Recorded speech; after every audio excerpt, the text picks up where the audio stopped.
Hello, and welcome to this edition of Publisher Profiles. In this video, you'll see that I have quite a few books here, and that's because I'm talking about Haymarket Books today. I have a lot of Haymarket books on my shelf, and it was a bit of a struggle to choose which ones I wanted to talk about in this video. I've gone for only 10 books to talk about, so this is going to be interesting. From the website, if you go to the Haymarket website, it's really interesting because if you check their About section, it only has one sentence, and I'm about to read it to you. Haymarket Books is a radical, independent, non-profit book publisher based in Chicago. Talk about brief. Wikipedia does have a little bit more information. According to Wikipedia, Haymarket Books was founded in 2001 by Anthony Arnove,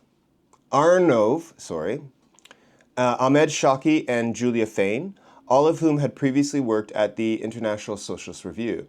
I actually had the pleasure of meeting Ahmed Shawki a number of times in the late 90s in Chicago, and then also again in Toronto when he came up to speak. Its first title was The Struggle for Palestine, a collection of essays by pro-Palestinian activists, including Edward Said. Of course, as relevant as ever nowadays. Haymarket aims, in Fain's words, to be a socialist workplace in a capitalist world. The name of the publishing house refers to the 1886 Haymarket Affair, in which a bombing and ensuing gunfight at a labor demonstration in Chicago resulted in the death of 7 police officers and at least 4 civilians. 8 anarchists were subsequently convicted of conspiracy for the bombing, and several were sentenced to death, though the trial and verdict were controversial, as evidence in the court indicated one of the defendants may have thrown the bomb, but none of those on trial had thrown it.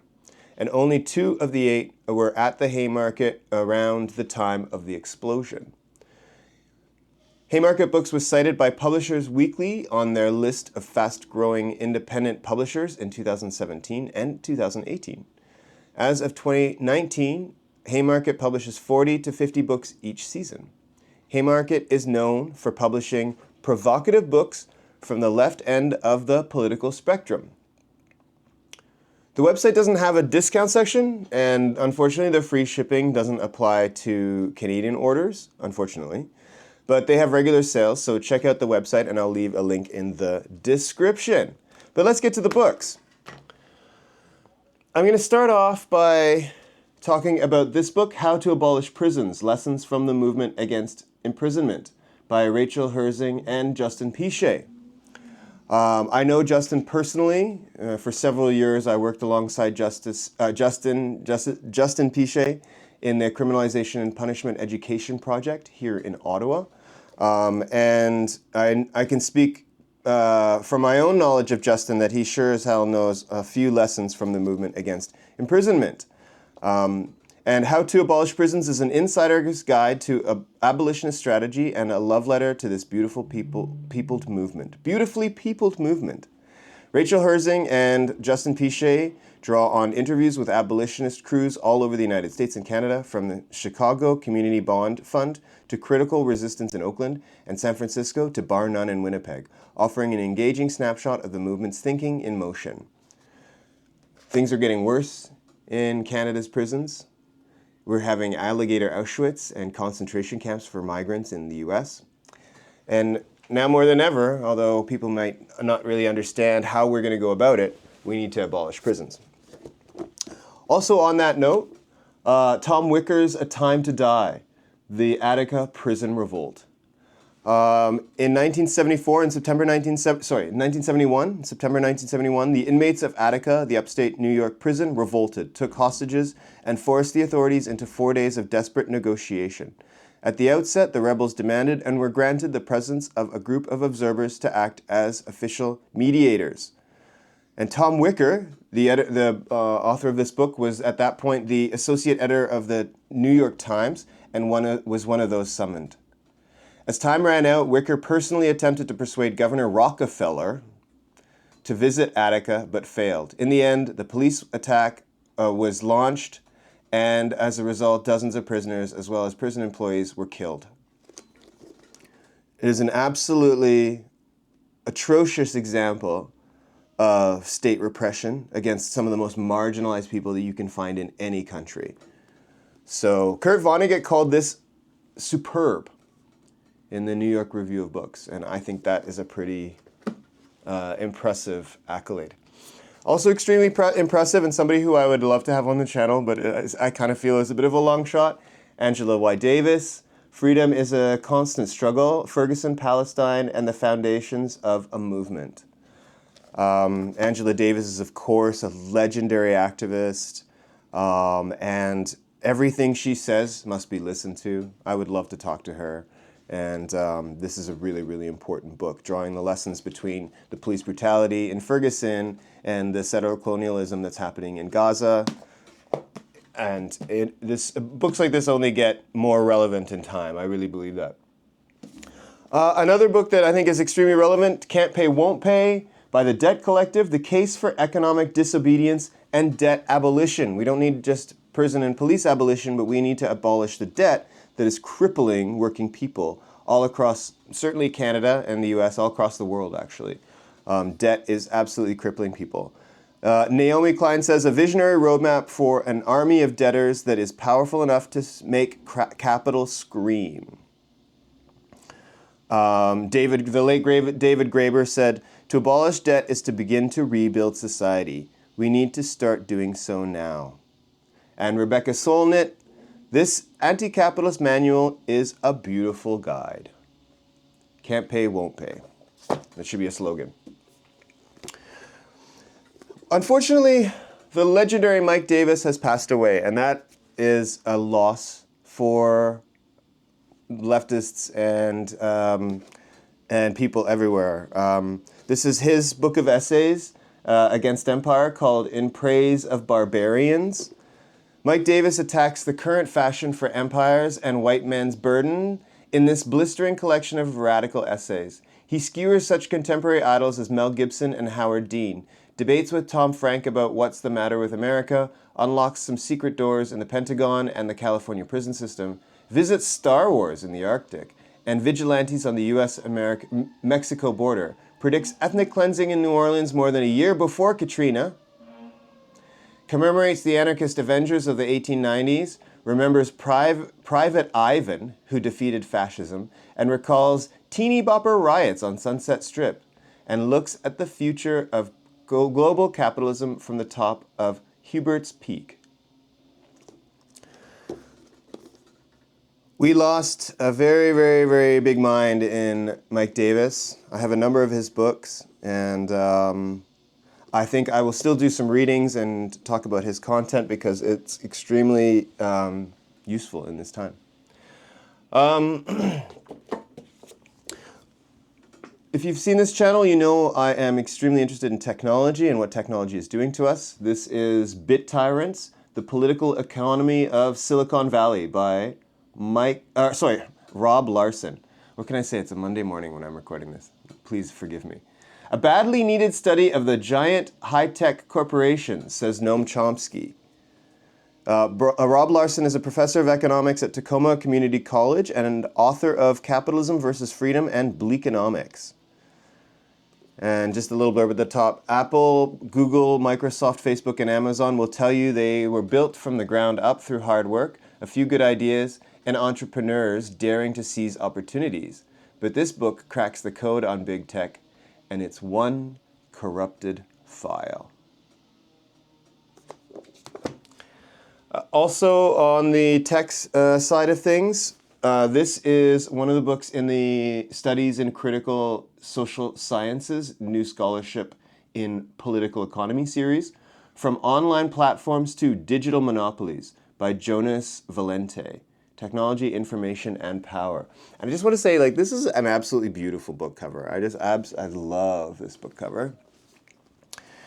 From Online Platforms to Digital Monopolies, Jonas Valente discusses the rise of platforms as key players in different social activities, from economy to culture and politics. These companies have a daily presence in the lives of the majority of the world population, from social interactions to digital payments and transactions. They are gaining a central role in neoliberal capitalism, shaping contemporary sociability. And of course, that's only intensified with the rise of AI and AI consumer chatbots. This book shows how these platforms work and identifies the hidden interests behind the commercial strategies that guide the development of services offered to internet users. It takes the specific cases of Google and Facebook and presents their historical development, illustrating how these companies turned into major players in our time. Major players in our time who are really wreaking havoc at the moment. But one of the ways we can understand the world and figure out how to stop the havoc that's being wreaked is by understanding things like the revolutionary ideas of Karl Marx. This is a book by Alex Kalinikos. I had the great pleasure of seeing Alex Kalinikos speak years ago when he was in Toronto for a conference. I think this was probably in 97 or 98. That's going back a while. And the Times Literary Review had to say, Kalinikos distinguishes himself from the majority of recent writers by his highly developed awareness of the historical and political context of philosophical inquiry. Few thinkers have been declared, now this is not the Times Review, but this is the blurb. Few thinkers have been declared irrelevant and out of date with such frequency as Karl Marx. Hardly a decade since his death has gone by in which establishment critics have not announced the death of his theory. Whole forests have been felled to produce the paper necessary to fuel this effort to marginalize the co-author of the Communist Manifesto. And yet, despite their best efforts to bury him again and again, Marx's specter continues to haunt his detractors more than a century after his passing. It goes on, but I'll stop there. We need more specters haunting the ruling class, I would have to say. And in that frame, we have another book from the Studies in Critical Social Sciences, Marx and the Political Economy of the Media, by Christian Fuchs and Vincent Moscow. More than 130 years after Marx's death and 150 years after the publication of his magnum opus, Capital, Critique of Political Economy, capitalism continues to be haunted by crises, and the most recent of which brought renewed attention to Marx's works. We're about to go through another crisis. We're on the edge of a recession, so we'll see about this collection, 18 Contributions, demonstrates how Marx's analysis of capitalism, the commodity, class, labor, work, exploitation, surplus value, dialectics, crises, ideology, class struggles, and communism can help us better understand media, culture, communications in the context of 21st century informational capitalism. Marx and the Political Economy of the Media serves as the key foundational text of Marxist media, cultural, and communications studies. So, I mean, I guess technically this could be used as a textbook. Maybe it is. It should be required reading as far as I'm concerned. Of course, Marx was not the only great thinker in his own tradition. One of the great theoreticians and activists and thinkers, and I would even say martyrs of Marxism is Antonio Gramsci, the great early 20th century Italian radical and Marxist. This is the Gramscian moment, philosophy, hegemony, and Marxism. Antonio Gramsci's prison notebooks, he was imprisoned by Mussolini, and unfortunately he was killed in prison. He died in prison.